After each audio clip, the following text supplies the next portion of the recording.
இன்றே டவுன்லோட் செய்து உங்கள் ஃபேவரட் ஷோக்களை என்ஜாய் பண்ணுங்க. ரிஷி உனக்கு சொந்தமாக்கிப்பன்னு நீ நினைச்சு கூட பார்க்காத. இங்க இருந்து நீ இவன் கூட எந்த உறவையும் ஏற்படுத்த கூடாது. எங்களுக்குள்ள உறவு இருக்கு மலிஷ்கா. அந்த விஷயத்தை பத்தி ரிஷியே எல்லார்கிட்டயும் சொல்லிட்டான். ஆனா அந்த உறவுக்கு பேர் தெரியாது. ஆனா நிச்சயம் உறவு இருக்கு. அதனாலதான் ரிஷி என்னை இங்க கூட்டிட்டு வந்திருக்கான். ஆனா இப்போ நீ என்ன யோசிக்கிறியோ அந்த மாதிரி எதுவுமே கிடையாது. ரிஷி அடையணும்னு நினைச்சிருந்தா அவன் கிட்ட இருந்து நான் பிரிஞ்சிருக்க மாட்டேன்.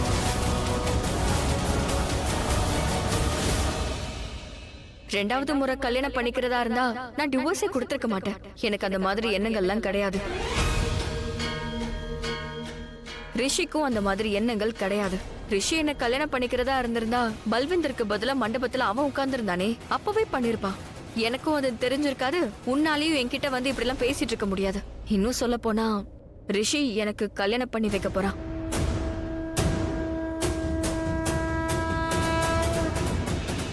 அதுலயே உனக்கு தெரிய வேண்டாம், அவ என்ன கல்யாணம் பண்ணிக்க விரும்பலன்னு அர்த்தம்.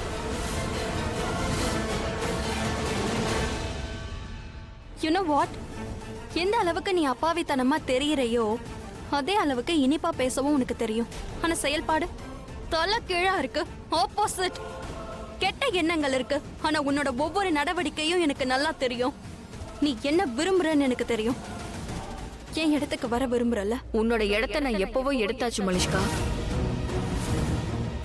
உன்னுடைய இடத்த உன்கிட்ட நான் மறுபடியும் கொடுத்துட்டு நான் இங்க இருந்து போயிருந்தேன். உன் இடத்துல நீ நிலைச்சு இருக்கணும்னு நினைச்சிருந்தா அந்த இடத்த நான் விட்டு கொடுத்துருக்கவே மாட்டேன். ஒரு நிமிஷம், ஐம் சாரி. அது நடுவில் பேசுறதுக்கு மன்னிச்சுக்கோங்க. இவளுக்கு கண்ணாடியை காட்ட வேண்டிய அவசியம் இருக்கு. மலிஷ்கா, அண்ணி ஒன்னும் உன்னோட இடத்த எடுத்துக்கல.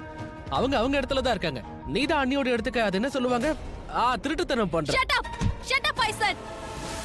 I told you to be quiet. No. ஆனா உன்கிட்ட பேசியும் எந்த யூஸும் இல்ல. நீதான் இவளுக்கு ஜால்ரா ஆச்சே, ஜால்ரா. இவ உன்னையே என்ன இப்படி மயக்கி வச்சிருக்கா? என்னையும் மாவா? அப்படின்னா என்ன? ரிஷி, போத்தல்ல நல்லா பாரு. இவன் என்கிட்ட எப்படி எல்லாம் பேசுறான். அப்புறம் இந்த லட்சுமி. ஓது மலிஷ்கா, ப்ளீஸ். இன்னும் எவ்வளவு பேசுவ? லட்சுமி எந்த தப்பும் பண்ணல, அவ கரெக்டா தான் பேசுறா. அண்ட் நாங்க ரெண்டு பேரும் கல்யாணம் பண்ணிக்கவே விரும்பல. சோ ப்ளீஸ் இப்படி வாய்க்கு வந்த மாதிரி உளறிக்கிட்டு இருக்காது. உன்கிட்ட எத்தனை முறை சொல்றது? விஷயத்தை முடிக்க தானே நான் வந்திருக்கேன். ஆனா நீங்க இந்த விஷயத்தை முடிக்கவே மாட்டேங்கிறீங்க. திரும்பவும் எதுக்கு அவளை பாக்குற? எல்லா வாட்டியும் நீ தான் ஆரம்பிக்கிற. நீ தேவையில்லாம லட்சுமியை சந்தேகப்படுற. அவளை சந்தேகப்படாம வேற என்னதான் நான் பண்ண?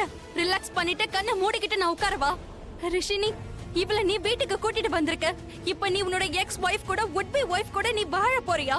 இப்பவும் நான் உன்னை சந்தேகப்படாம வேற என்ன பண்ணட்டும்? யாரா இருந்தாலும் அவங்களுக்கு சந்தேகம் வரதான் செய்யும். மனசார நீ ரிஷியை விரும்புறனா அப்புறம் எதுக்காக சந்தேகப்படுற? இன்னும் சொல்ல போனா ஏன் ஒரே ரூமுக்குள்ள இருந்தா என்னவா? நம்பிக்கைங்கிறது எல்லாருக்கும் இருக்கணும் மலிஷ்கா. நான் இந்த வீட்டுல தான் தங்க போறேன். ஆனா ஒரே அறையில இல்ல. நான் கெஸ்ட் ரூம்ல தங்கிக்க போறேன்.